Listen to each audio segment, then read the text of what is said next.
Hi everyone. I decided to do a brief tutorial on this particular assignment in Odyssey where it's from English 2. It's Unit 3, which is on exposition. This is where most of you are right now. And Assignment 5, which is a how-to essay. So prior to this particular assignment, you guys had to read somebody else's how-to article and identify what was good about it, what was effective, and what didn't work. And you did a really good job with that. But now it's time for you to write your own how-to article. And so we're going to use the directions here in Odysseyware because they really are pretty clear. But I'm going to give you a few extra helpful hints that hopefully will enable you to do the best job possible. So for one, I want to point out that you are supposed to pick a topic that works for you. So here you have a list of possible topics. So if you're really not sure where to start, here are some possibilities: how to take a picture with a camera, how to program a computer, looking at some different ones, carve a jack-o'-lantern, which is certainly appropriate for this time of year, how to load the dishwasher, develop film, if you guys might have some concept of how to do that, how to record from a CD. So that's something you might be able to do. However, these are just suggestions and you can honestly do whatever you want to do. Okay, so these are just suggestions. One thing I want to mention to you is that I want you to do this completely on your own. You'll notice down here it says take a recipe, for example. Write a recipe of your own. Do not copy one. Think about how you make a hamburger, hot dog, pizza, etc. Anything that you can make without referring to a recipe. And then it even gives you some very clear information here. List ingredients in the order in which they are added. Give exact measures. You may have to use measuring devices to check your own idea of quantities, okay? So this is helpful suggestions for how to approach your how-to. So if you like, for example, making peanut butter and jelly sandwiches, believe it or not, there is a process to that. And believe it or not, different people make their peanut butter and jelly sandwiches differently. So when I make mine, I use smooth, creamy peanut butter. I use whole wheat bread. I put about 3 tablespoons of creamy peanut butter on one side of the bread. And then on the other side of the other piece of bread, I use either strawberry or blackberry preserves. That's it. And I use just enough to cover the bread. I don't like jelly dripping out of my peanut butter and jelly sandwich.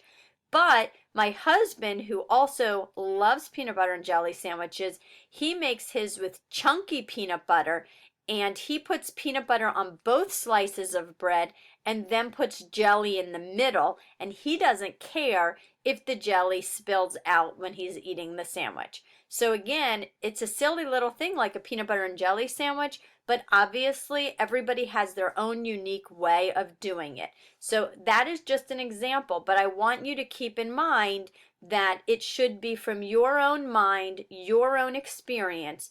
Please don't take something that you've already seen published, like from a cookbook, or something that you borrow from online. Think about your life and things that you enjoy doing and create your own how-to article, okay? Here you'll notice at the top there are 8 points that you'll need to use right here. You'll need to make sure you have a title. You may want to use subtitles, okay? So that'll be like for ingredients, steps, so you can kind of subtitle it that way, break it down. Numbered steps, so in order, you want to number the order that you're going to do the activity. Explanation of how. So if you say put peanut butter on the bread, assume that people don't understand how that's done. Do they use a fork? Do they use a knife? Do they use a spatula? So be very specific of how. And then you want to explain why. So this is something that I see people miss a lot. Why are you doing this? What is the purpose behind it? why do you use a knife or why do you use a spatula, and how much do you put and why do you put that much, etc. Like I said, I only put a little bit of jelly because I don't like the jelly to fall out of the sandwich, whereas my husband likes a lot of jelly and he doesn't mind. So I've given you the explanation of why, and you need to make sure that you do the same.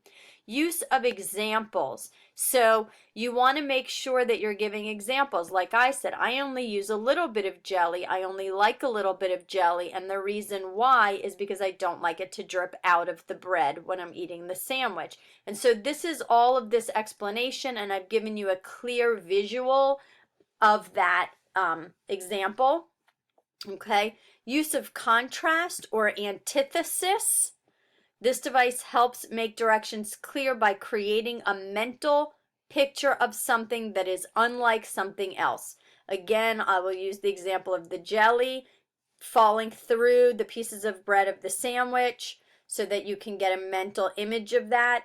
I choose not to have the jelly falling through the sandwich, and so again, I'm using that idea of contrast to help give you a clear impression.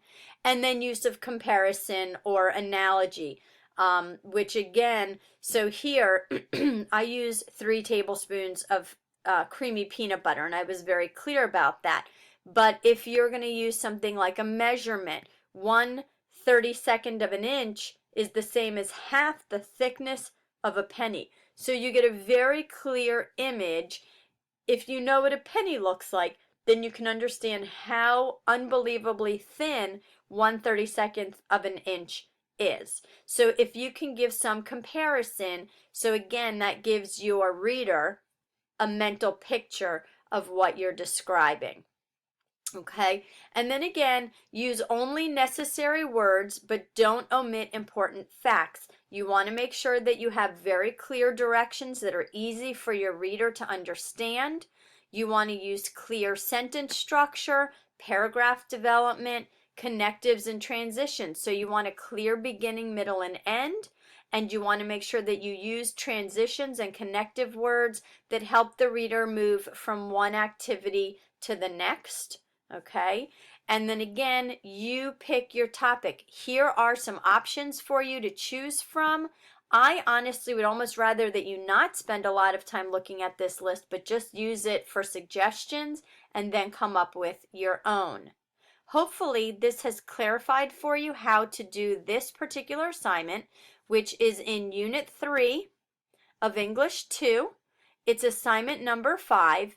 It's an essay, and it is a how-to essay, and this is worth 100 points. If you have any questions at all whatsoever, please don't hesitate to come and visit me in the virtual office, send me an email, send me a message in Odyssey-ware, and I will be happy to help you. I hope you have a good time doing this assignment, and I look forward to reading your articles. Have a great day. Bye-bye.